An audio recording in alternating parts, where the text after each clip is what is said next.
اللہ تعالیٰ نے، اللہ کو معلوم تھا نا آبادی بڑھ جائے گی، تو آبادی بڑھنے سے مسائل بڑھنے کے بجائے کم ہونا شروع ہو گئے. یہ بھی اللہ کی قدرت کی ایک دلیل ہے.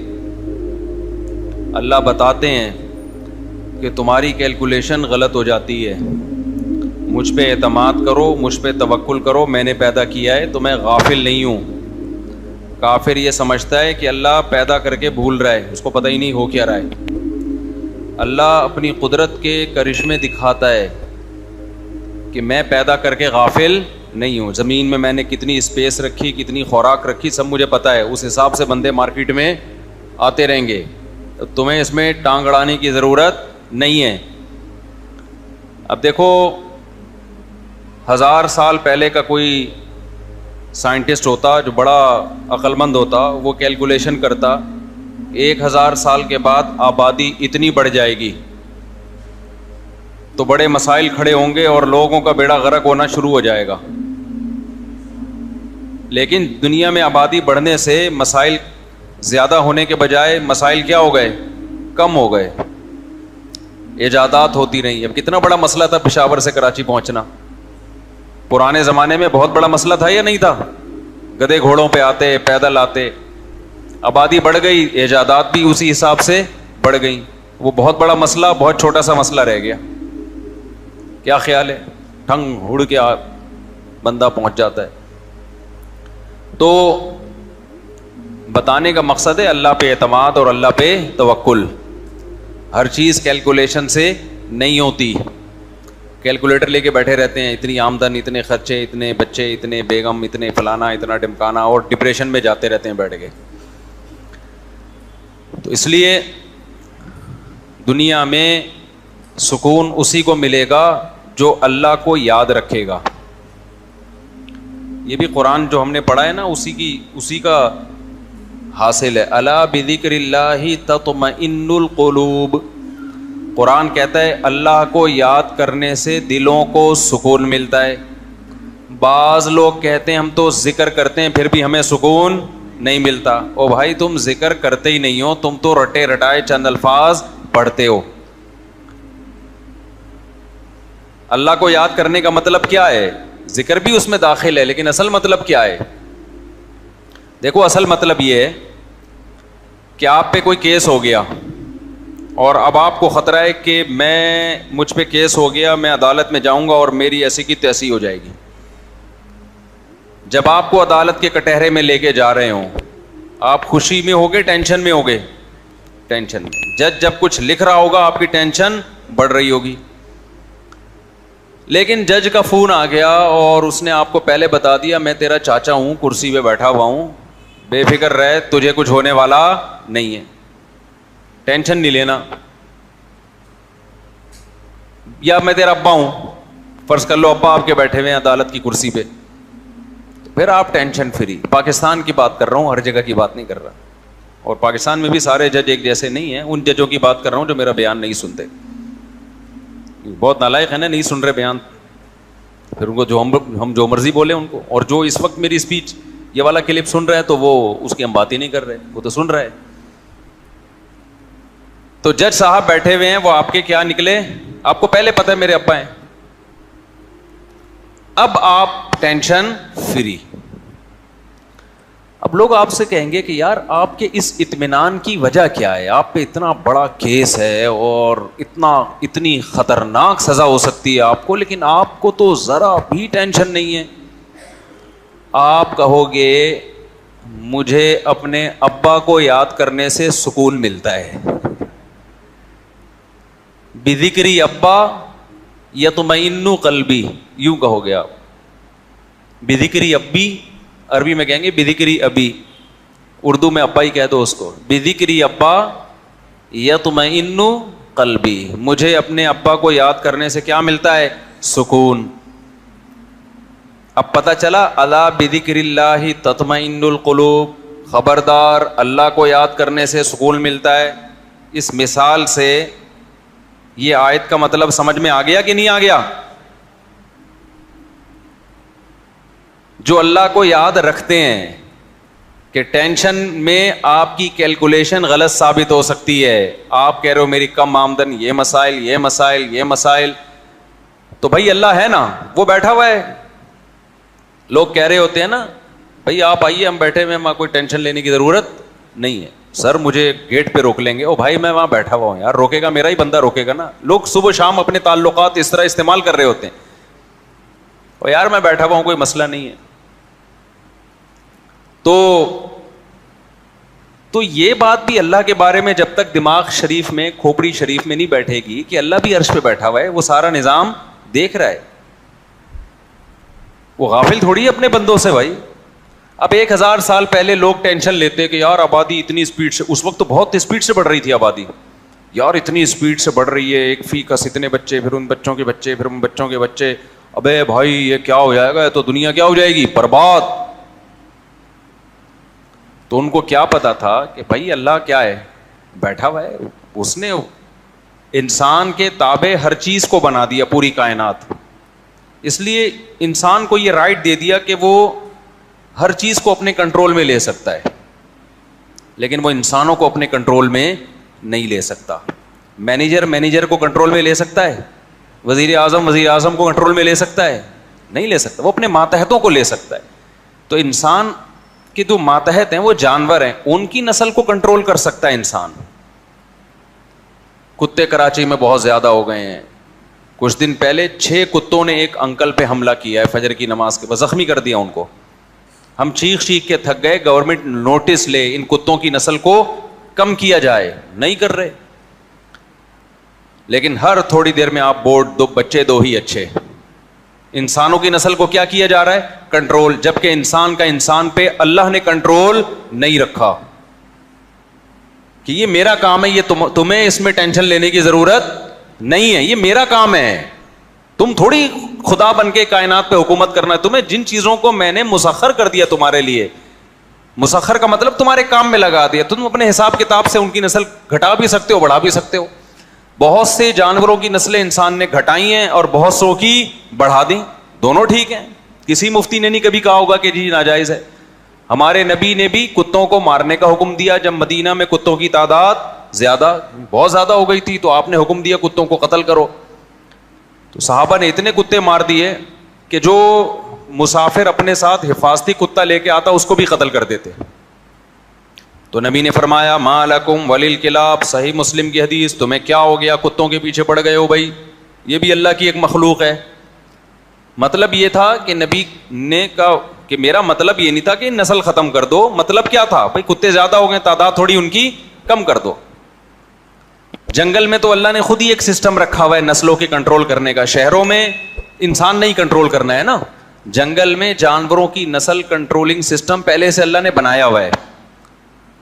ماہرین یہ کہتے ہیں کہ اگر جنگل میں ہرن کو کھانے والے درندے شیر چیتے نہ ہونا تو اتنے ہرن 12 سنگے پیدا ہو جائیں کہ جنگل کی گرینری ختم کر دیں. وہ سمجھ رہے ہو کہ نہیں سمجھ رہے, ساری جنگل کی گرینری کی ایسی کی تیسی, وہاں اللہ نے نظام بنایا, شیر بھی پیدا کیا, وہ کھا لیتا ہے ہفتے میں 1 آدھ, تو نسل کیا رہتی ہے کنٹرول میں.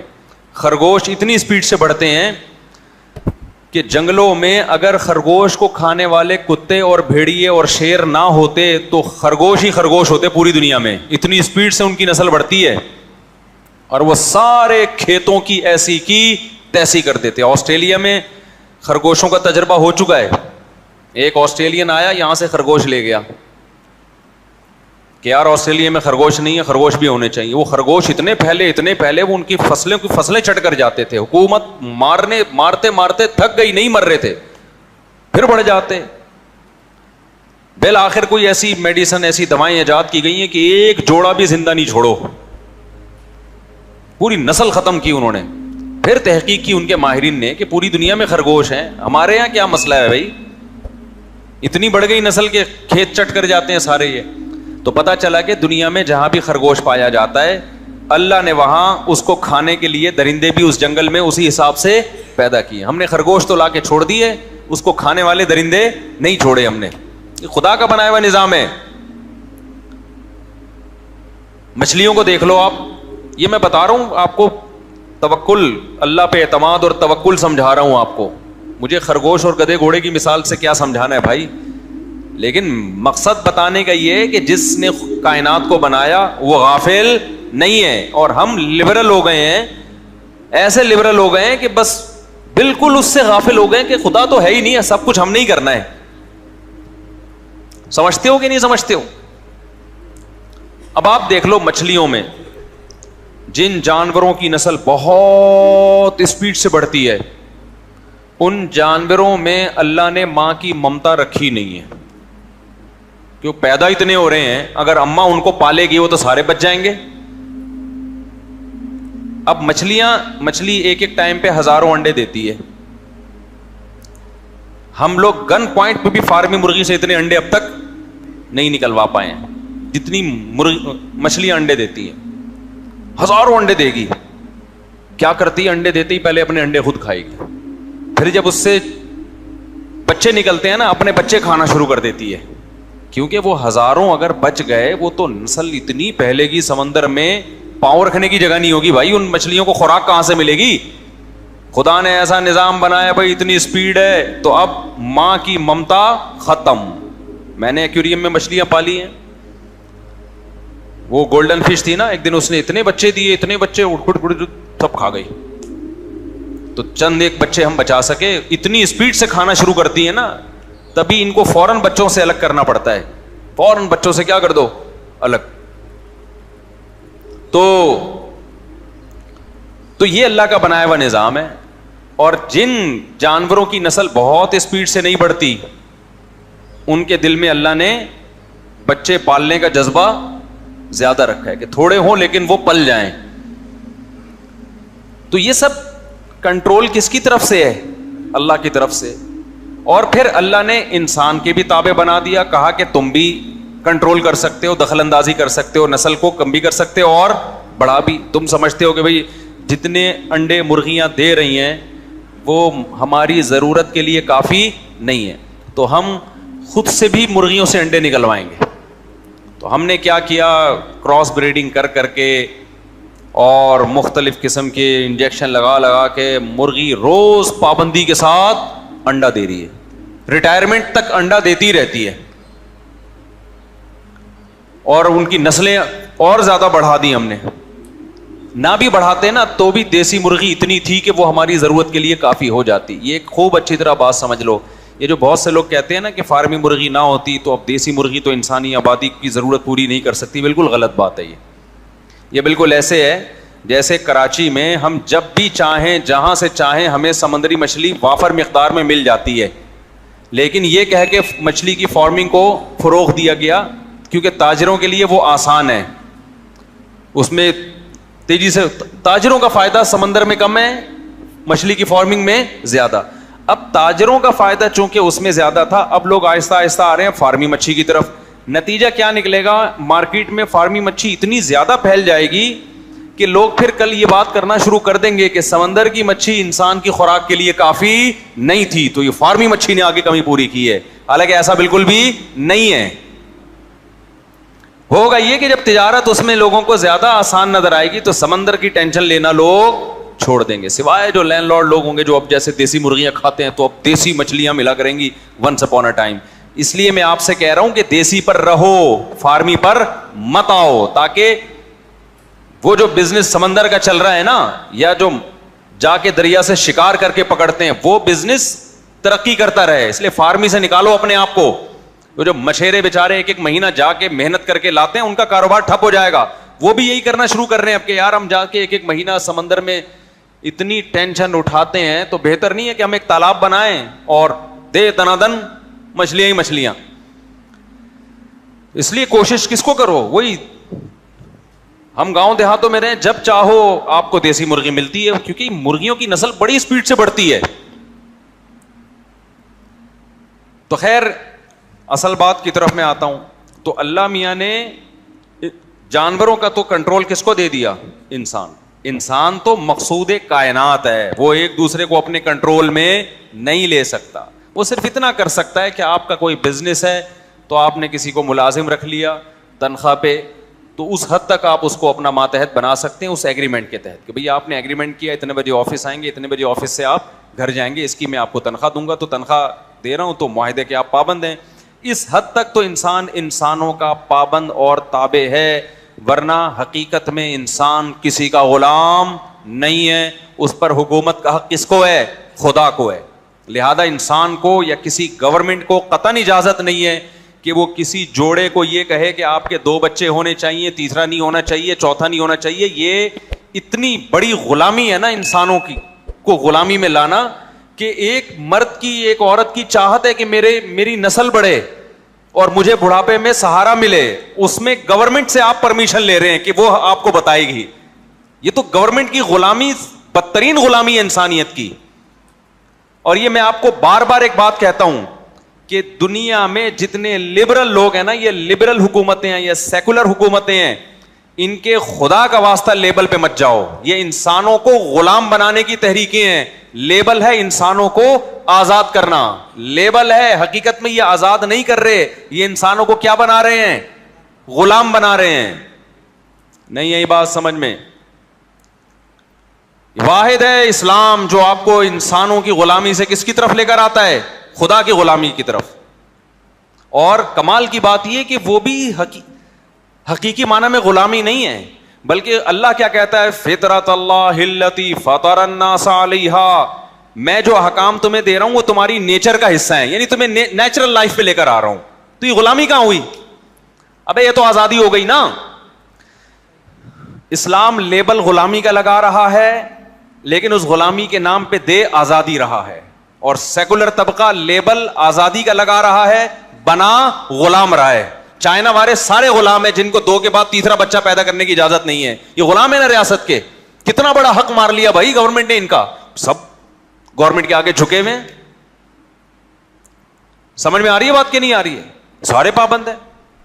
کتنے ملک ایسے ہیں جن میں آپ دوسرے ملک کی عورت سے آپ نکاح نہیں کر سکتے, لا ہے ملک کا. اسلام آپ کو اس غلامی سے کیا کرتا ہے؟ نکالتا ہے. پوری دنیا میں احل لکم ما وراء ذالکم, صحیح ہے نا. چند مخصوص عورتیں جو آپ کی محرم ہیں, ان کے علاوہ سب سے کیا کرو؟ نکاح کر سکتے ہو. تو غلام کون بنا رہا ہے آپ کو؟ ریاستیں بنا رہی ہیں, یہ لکیریں کھینچتی ملکوں کی, یہاں سے وہاں آپ نکاح نہیں کر سکتے. بہت سارے ملک ایسے ہیں. آپ کی نیشنلٹی کینسل اگر آپ نے فلاں ملک کی خاتون سے نکاح کر لیا, اگر فلاں ملک نے فلاں ملک سے کر لیا, تو وہ تو غلام بنا رہے ہیں آپ کو. اسلام کی جو پابندیاں ہیں نا, وہ پابندیاں ہیں جو انسان کو اچھا انسان بننے کے لیے ضروری ہیں. ریاستوں کی پابندیوں کی یہ نوعیت نہیں ہوتی. ریاستوں کی پابندی کی یہ نوعیت ہوتی ہے کہ اکنامکلی ہم ترقی کریں بس. اور لیبل بڑے اچھے اچھے لگائے جاتے ہیں. کتنے چائنا میں لوگ ایسے ہیں جنہوں نے ملک چھوڑا, ان کو زیادہ اولاد چاہیے تھی. انہوں نے کہا یار اس ملک میں رہ کے ہمیں اولاد نہیں مل سکتی. انہوں نے ملک چھوڑ کے ہجرت کر لی دوسرے ملکوں میں, اور دوسرے ملکوں میں جہاں گئے یورپ میں, تو وہاں جا کے انہوں نے نسل بڑھائی. آپ سمجھتے ہو چلو یورپ میں آزادی, وہ آزادی نہیں ہے بھائی, وہ بھی غلامی ہے. وہ غلامی اس لیے کہ انہوں نے جو آپ کو اجازت دی ہوئی ہے کہ 2 سے 4 آپ پیدا کر سکتے ہیں, وہ بھی اپنے مفاد میں دی ہوئی اجازت. جس دن ان کو لگا کہ اس سے ملک کو نقصان ہو سکتا ہے, یا نقصان نہیں لیکن ترقی میں نقصان تو آبادی بڑھنے سے ہوتا ہی نہیں ہے. معیشت بہت اوپر جانے کے بجائے جتنا ہم لے جانا چاہتے ہیں وہاں نہیں جائے گی, تو وہ بھی پابندی لگا دیں گے. سمجھ میں آ رہی ہے بات؟ تو آزادی تھوڑی ہے بھائی. اسلام میں آزادی ہے. آپ جتنی دولت کماؤ اللہ آپ سے نہیں پوچھے گا اگر آپ نے حرام طریقے سے نہیں کمائی. کسی سے چوری نہیں کیا آپ نے, سود ہے, جوا ہے, سٹا ہے, یہ جو غیر اخلاقی طریقے, جتنی مرضی کما لیا آپ نے, گورنمنٹ کو آپ بتا سکتے ہو؟ بولو نا. گورنمنٹ کو چاہے دنیا میں کوئی بھی کنٹری ہو, یہ آپ سمجھ لو, جو لوگ دنیا میں جس ملک کو اپنی دولت بتاتے ہیں نا, وہ پھر پورا ٹیکس دیتے ہیں 40%, 50%, پھر کہتے ہیں ہم یہاں سیو ہیں. ابے آدھی تنخواہ دے کے تو سیو ہو گیا, تو کون سا تیر مار لیا؟ سیو تو یہ ہوتا کہ 1 روپے بھی تیرا خرچ نہ ہوتا, اور تو یہ سمجھتا کہ یہ سارا پیسہ میرا ہے, مجھ پہ کوئی ہاتھ اٹھانے والا, کوئی ٹیڑھی نگاہ دیکھنے والا نہیں ہے. گورنمنٹ میری محافظ ہے اللہ کے حکم کے مطابق, وہ میری حفاظت کر رہی ہے. حکومت کا کام کیا ہے؟ لوگوں کے مال کی حفاظت کرنا. جب گورنمنٹ نے آدھا ٹیکس لے لیا تو حفاظت کہاں کی؟ ابے نہیں آ رہی سمجھ میں؟ یہ ایسا ہی ہے جیسے محلے میں جب چھوٹے موٹے بدماش ہوتے ہیں نا, وہ پرس چھین لیا, وہ بٹوا چھین لیا, وہ فلانا چھین لیا, وہ یہاں سے چھین لیا, جب بڑا بدماش آتا ہے امن ہو جاتا ہے. آپ دیکھ لو بہت سے علاقے کراچی میں نام نہیں لوں گا کیونکہ میں ان میں بدماشی نہیں, دشمنی نہیں بول سکتا میں ان سے. کراچی میں بعض علاقے ایسے ہیں کہ جہاں چھوٹی موٹی چوریاں چکاریاں بہت تھیں, جب محلے کا بڑا بدماش آیا نا, اس نے علاقے میں امن قائم کر دیا, لوگ سکون میں آ گئے. کیوں قائم کیا؟ اس نے بولا جب ہم دادا ہے, ہم محلے کا بدماش ہے, تو ہر دکان اتنی پرچی باندھی اس نے کہ اتنا ہمیں بولو دے دیا کرو, اتنا ہمیں دے دو, باقی پھر کوئی تمہاری طرف آنکھ اٹھا کے دیکھے. تو لوگوں نے کہا چلو جو روزانہ ہمیں 10-50 روپے کے وہ جو ایک دینا پڑ رہا تھا, اس سے بہتر نہیں مہینے کے 1 لاکھ روپے باندھ دو, ٹھیک ہے نا, اس سے سکون تو ہو گیا نا. تو آپ نے کیا کرنا شروع کر دیا؟ دینا شروع کر دیا. پھر اس نے اپنا نام رکھ لیا کہ میں دنیا میں امن پھیلا رہا ہوں. آپ کہہ سکتے ہیں گورنمنٹ اس طرح نہیں کرتی, وہ ڈاکو تو اپنے لیے لے رہا ہے, حکومت تو پبلک کے لیے لیتی ہے. حکومت کس کے لیے لیتی ہے؟ پبلک پہ خرچ کرے گی. دیکھو ظلم کسے کہتے ہیں؟ 2 خرابیاں ہوتی ہیں سیکولر اسٹیٹس میں, 2 بڑی بڑی خرابیاں ہیں. نمبر 1, ان کے پاس ریزرو مال بہت سے بھی زیادہ ہوتا ہے. گلک میں جو انہوں نے جمع کر کے رکھا ہوتا ہے نا, جس کے ہوتے ہوئے ان کو ٹیکس لینے کی ضرورت نہیں ہوتی, وہ بہت زیادہ ہوتا ہے. اس کے بعد لوگوں سے لوگوں کی ضرورت کے لیے لینا ظلم ہے یا نہیں ہے؟ یہ آپ نے جو گلک کو توڑو نا اپنا, یہ جتنے بڑے بڑے کنٹریز ہیں نا جن کو ہم سمجھتے ہیں بڑی ایک فلاحی ریاستیں ہیں, یہ ان کے جو ریزرو ہیں, ان کے جو گلک میں جو انہوں نے سنبھال کے رکھا ہوا ہے, وہ اتنا زیادہ ہے کہ آپ کی سوچ ہوگی, اتنے زیادہ خزانے ہیں, ان کو تو ٹیکس کی ضرورت نہیں ہے. دوسری بات یہ, اس سے بھی زیادہ اہم بات یہ, اس میں ہو سکتا ہے کوئی اختلاف کرے, اس سے بھی زیادہ اہم بات یہ کہ ظلم کی ڈیفینیشن کیا ہے, خوب سمجھ لو. ظلم کی ڈیفینیشن یہ ہے کہ میں ایک مثال سے بات سمجھاتا ہوں, پھر کھوپڑی شریف میں انشاءاللہ آئے گی. لوگ نا مولویوں کو بیوقوف سمجھتے ہیں. کیا سمجھتے ہیں؟ بیوقوف. ہم بیوقوف ہوتے نا تو ہمارے اتنے بچے نہیں ہوتے, سمجھ رہے ہو, ہماری اتنی بیگمات نہ ہوتی. بیوقوف آپ لوگ ہو جو ان کی باتوں میں آ گئے ہو, اپنی خوشیوں کو بھی برباد کر دیا, خاندانوں کو بھی تباہ کر دیا. سب سے زیادہ محبت مرد کو عورت سے ملتی ہے. آج ڈپریشن کے لیے کیا کچھ ڈپریشن ختم کرنے کے لیے کیا کچھ نہیں کیا جا رہا. قرآن کیا کہتا ہے کہ جعل لکم من انفسکم ازواجا لتسکنوا الیہا, اللہ نے تمہارے لیے بیوی کو بنایا تاکہ تمہیں سکون ملے. سکون ڈپریشن کی الٹ ہے کہ نہیں ہے؟ تو نیچرلی جو انسان کے سکون کے لیے جس مخلوق کو پیدا کیا گیا مرد کے لیے, وہ کیا ہے؟ عورت ہے. سمجھ میں آ رہی ہے بات کہ نہیں آ رہی ہے؟ تو جو اسی سے دور بھاگ رہا ہو یا غیر قانونی طریقے سے حاصل کر رہا ہو, جو جس سے ڈپریشن بڑھتی ہے. لوگ کہہ سکتے ہیں ہماری تو اتنی گرل فرینڈس ہیں. دیکھو گرل فرینڈ آپ کے ساتھ رہنے کی پابند نہیں ہوتی, وہ کسی بھی وقت مارکیٹ سے شارٹ ہو سکتی ہے. وہ ڈپریشن کم نہیں, ڈپریشن بڑھانے کا ذریعہ ہے. جبکہ بیوی کو چھوڑنے کا اختیار اللہ نے مرد کو دیا ہے, عورت اپنی مرضی سے جا نہیں سکتی ہے. تو یہ جو احساس ہے نا مرد کو کہ یہ میری ہے, جب تک میں طلاقیں نہیں دوں گا, خلا کے پیپر پہ سائن نہیں کروں گا, یہ کہیں جا نہیں سکتی, اس کا جانا انلیگل ہوگا. یہ چیز مرد کے لیے سکون کا ذریعہ بنتی ہے. اب یہ پتا ہے کہ میری ہے یہ, ورنہ آپ کو جب پتہ ہی نہ ہو کہ اس کو وسیم اچھا لگ رہا ہے, کبھی غفار اچھا لگ رہا ہے, گرل فرینڈ میں تو یہی ہے نا. تو یہ تو خودکشیاں کر رہے ہیں جا کے گرل فرینڈ بوائے فرینڈ والے, دیکھ لو جا کے آپ. عورت کو بھی جب یہ احساس ہوتا ہے کہ میں کہیں جا نہیں سکتی, سوال پیدا تو عورت تو پابند ہو گئی نا, اس کو کیسے سکون ملے گا جب اس کے پاس ایک دوسرے مرد کا آپشن ہمیشہ کے لیے ختم. اس کو بھی اب نبھا کر کس کے ساتھ کرنا ہے پتا ہے بھائی, اب میرے مقدر میں کون ہے, یہ ہے. اب اس کو بھی یہاں سکون ملے گا جب آپ کے پاس آپشن ہوتا ہے نا. دیکھو بوفے میں جا کے ٹینشن کے علاوہ کچھ نہیں ہوتا. آدمی کہتا ہے بریانی کھاؤں یا کباب کھاؤں یا میں وہ کھاؤں, ابے بٹیر کھاؤں, کیونکہ کل پشاور والوں نے بٹیر کھلایا مجھے. پشاور میں نے چپلی کباب دیکھا گول قسم کا. میں نے کہا بھائی یہ چپلی کباب بڑا اچھا بنتا ہے نا وہاں, تو یہ ڈیزائن کیوں چینج ہو گیا؟ انہوں نے کہا یہ ایسا ہی. میں نے کہا یار آپ لوگ نے نا کراس بریڈنگ کی ہے چپلی کباب کے ساتھ. یہ کراس بریڈنگ کے نتیجے میں ایسا چپلی کباب وجود میں آیا ہے, ورنہ چپلی کباب کو تو کہتے ہی چپلی اس لیے کہ چپل کی طرح ہوتا ہے نا, وہ ایسے چپٹا ہو. فارمی مرغیوں کی نسلیں چینج ہو گئی, ہر چیز کی چینج ہو گئی, کباب کی بھی نسل بھی, اس کو میں نے کہا شامی کباب کے ساتھ کراس بریڈنگ ہوئی ہے اس کی, یا کوفتے کے ساتھ لگ رہا تھا مجھے, کیونکہ نہ پورا چپٹا تھا نہ کوفتے کی طرح گول تھا, بیچ کی کوئی, تو یہ کوفتے کے ساتھ کراس بریڈنگ کے نتیجے میں وجود میں آئے. ذائقہ بہرحال اس کا وہی تھا. ابھی کراس بریڈنگ میں خالی شکل چینج ہوئی ہے, اگلی نسل میں چپلی کباب کا ٹیسٹ بھی چینج ہو جائے گا. تو میں نے کہا یار جو روایتی کھانا ہے نا پشاور کا, اس کو تو ویسے ہی رہنے دو میرے بھائی, اس کو اگر کراس بریڈنگ کر کے کوئی نئی چیز بنانی ہے تو اس کو نام کچھ اور دے دو نا. کیا خیال ہے بھائی؟ اچھا خیر, کہاں سے بات چل رہی تھی؟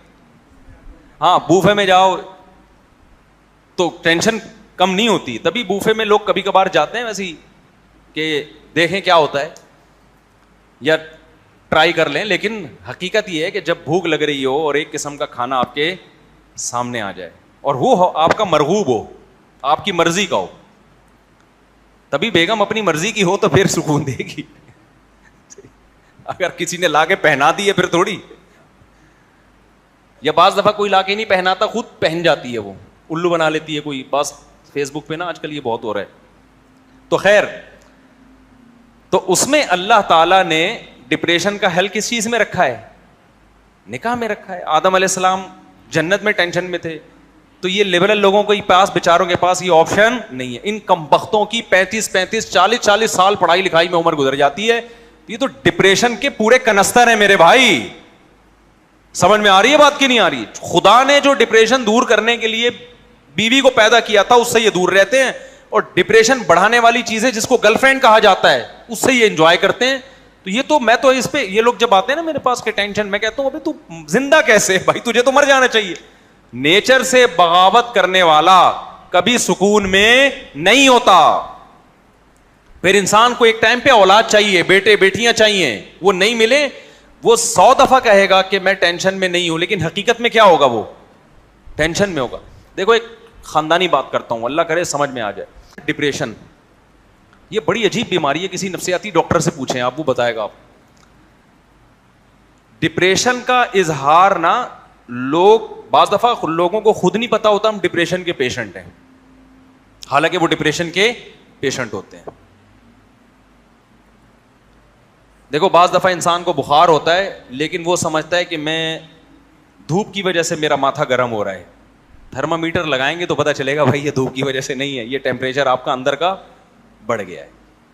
تو اسی طرح کسی سمجھدار کے پاس آپ بیٹھیں گے نا تو وہ آپ کو بتائے گا کہ یہ جو آپ کے اندر ایب نارملٹی ہے نا, بلا وجہ ہنس رہے ہیں, بلا وجہ اوور ایکٹنگ کر رہے ہیں, بلا وجہ مشہور ہونے کا شوق, ہر چیز میں ٹانگ اڑا رہے ہیں, آگے گھس رہے ہیں, یہ بھی بہت دفعہ, میں نہیں کہہ رہا ہمیشہ, بہت دفعہ ڈپریشن کی وجہ سے ہوتا ہے.